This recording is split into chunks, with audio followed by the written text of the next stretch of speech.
So, mga kalakdan, ginagawa na yung yung singawan ng sa kusina. Pangalan mo pare? Dan. Ha? Dan. Dan? Si parin Dan. Ayan, ginagawa niya ito. Tinaasa niya ito.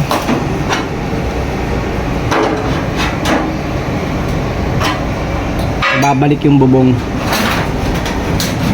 Ay, si Dan, no? Siya yung kinuha ko nga gumagawa. May labor siya eh. Siyang gumawa yan, no? Ganyan yung bubong.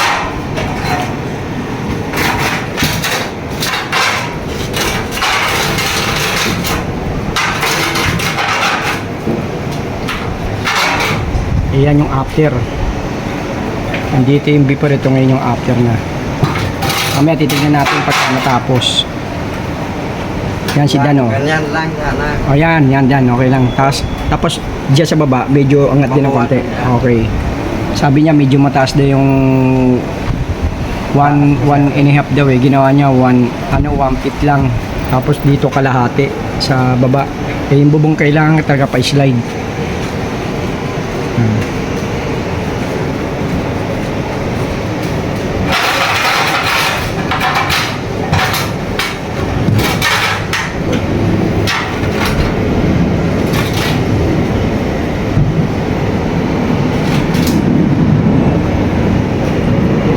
Pangalan niya si Dan. Talagang ano yan, ano siya, nagtrabaho sa construction yan. Alam niya yan. So, ayan na. Inaano niya, tinitignan niya yung bubong. Ilalagay niya na. Pero ibababa pa dito sa gilid. Para yung tubig pababa. Titignan lang natin pag natapos niya. Masipag to, si Dan. Ayan, tapos lilinisin niya lang yan. Ako na bahala sa kanya mamaya. Yung labor niya, 800 yung labor niya. Patak.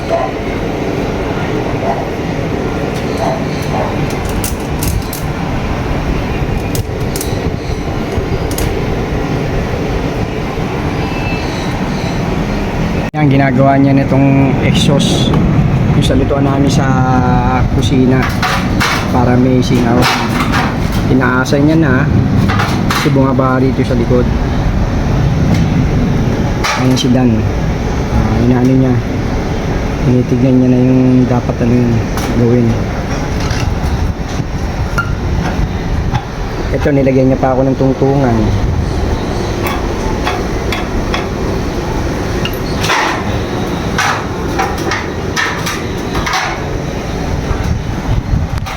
Ayan, yun din yan. Gawa niya rin yan. Siya rin gumawa dun. Dalawa.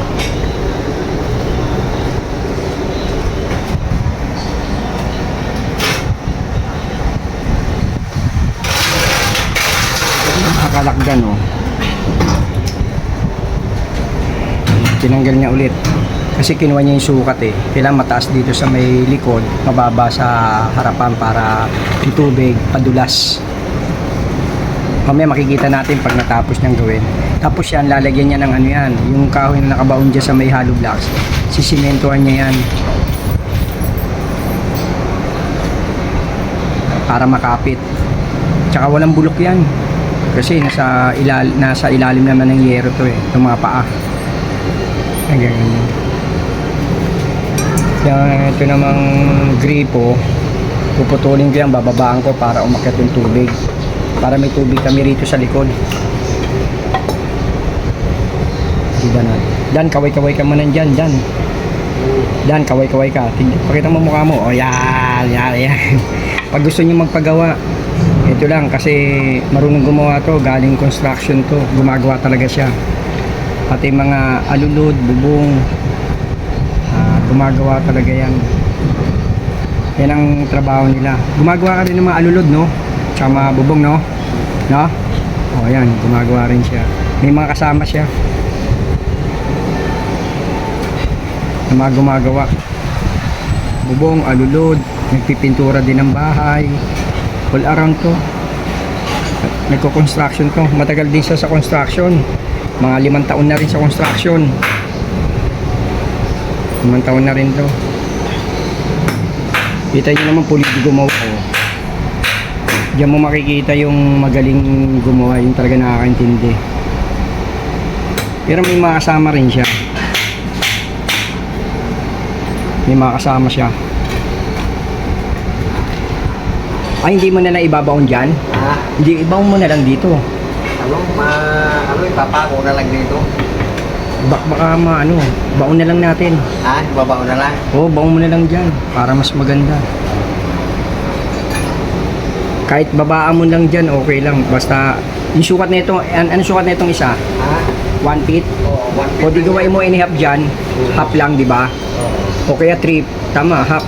O kaya 3/4, no? Mababa talaga dito. O, okay lang yan. Ayan.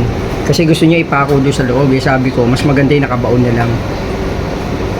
Gagawin niya na lang, ano yan, media o 3/4?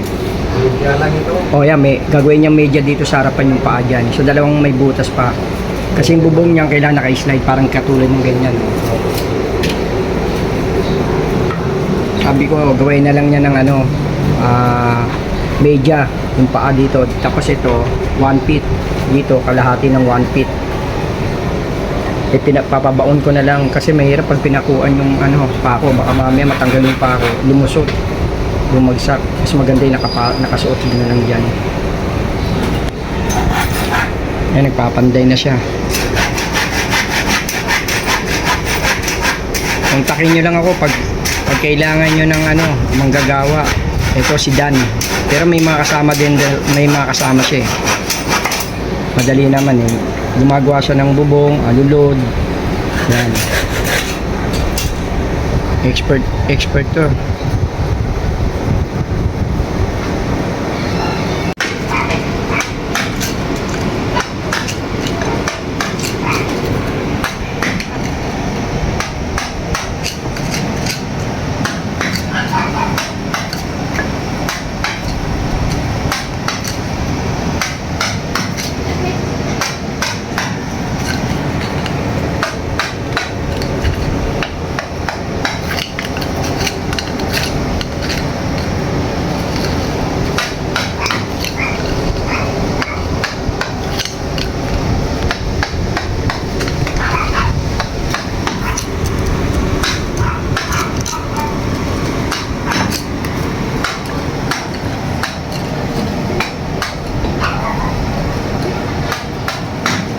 Ito yung naging after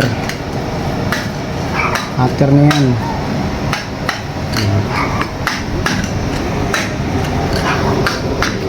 Tapos pagkatapos lilinisin nilang ni Dan. Sabi ko lilinisin na lang itong likod.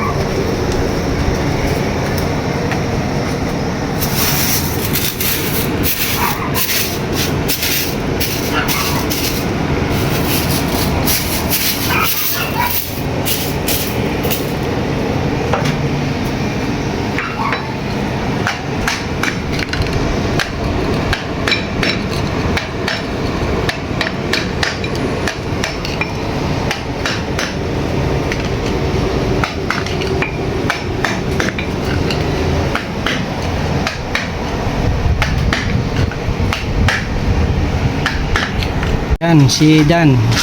Siya yung gumawa. Ano to, construction to. Marunong sa alulod, marunong sa bubong. All around siya, oh. Yan, ginawa niya ako ng tungtungan para pagbaba ko. Dito. Tsaka lilinisin niya tong likod. Ito na yung after. Ginawa niya, oh. Ayan, si Dan, siya gumagawa. Ano yan? Ang ganda. Ano siya? Ganda na nga. Talaga construction talaga siya. Ayun, ang ganda oh. Kasi pag mataas daw, pangit daw tignan kaya ginawa niya, ganyan. May lalagyan ko na lang sa yun sa Japan. Hihingi kay Manong ng wala ng Wala. Lilinisin niya rin to. Tapos yung gripo, bababaan ko na lang yan. para magkaroon ng tubig dito sa likod para malilinis. Ito yung ano ng ano, simento. Kahit konti na. Sa ano ko lang.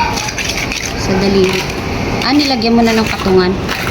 Ano yung patungan? Oh, ayan. Ayan, tignan mo. Oo, maganda. Ayan. Si Dan na maglilinis niyan. Pag magpapagawa kayo ng alulod bubong, ito pwede nyo Nilagyan mo ng ano no, para makasingaw. si ano, Oh, maganda. si Dan. Ganda no. Walang ano yan, hindi mainit no. Oh. Ganda. Yan si Dan.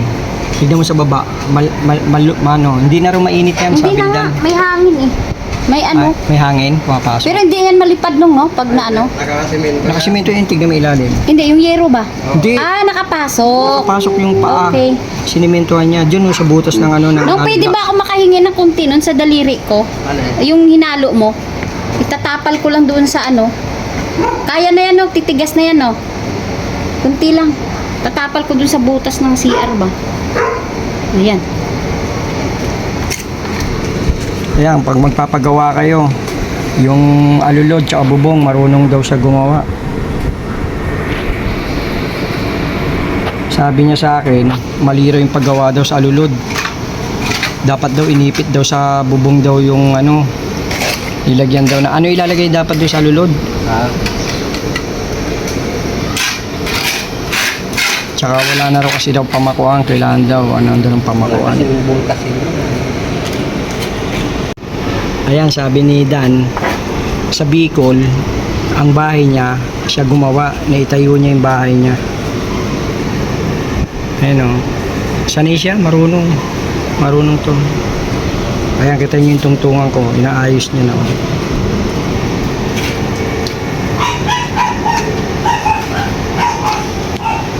Sa Bicol, malaki bahay nito. Siya lang ang gumawa ng bahay niya, naitayo niya. Sabi niya sa akin.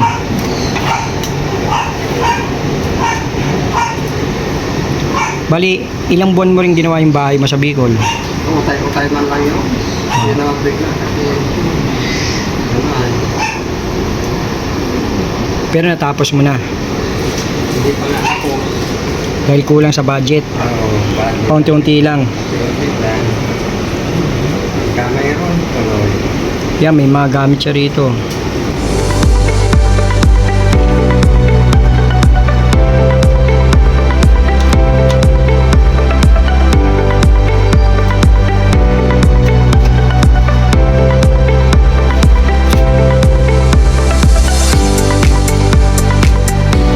Galing din siya sa construction, pero may kasama rin siya. Magagaling din daw sila, maroon sila gumawa ng bubong at alulod.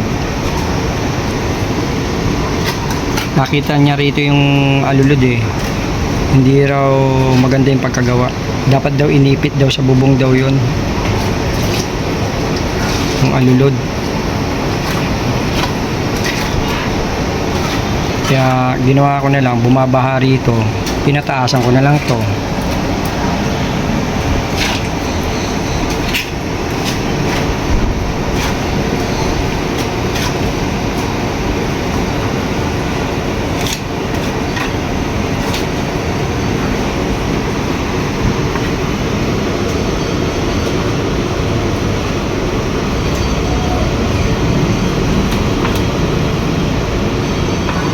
Yung gripong yan, tumutulo yan. May umakyat din tubig. Kaya lang hindi masyado malakas yung tubig. Sabi niya sa akin, babaan daw para may tubig dito. Kaya ako nilagyan ng tubig dito sa likod. At least, malilinis tong likod. May tubig dito. Ako lang ang may tubig dito sa likod. Kailangan natin pangalagaan tong likod natin. Maganda tignan, malinis. Pwedeng tambayan. Kahit dito ka magpahangin, okay. Malakas ang hangin dito. Masarap dito tumambay sa hapon at sa gabi. Kaya nga maglalagay ako ng ilaw dito eh. Para sa gabi nakakawala ng ng stress. Nakakawala ng problema pag nandito ka.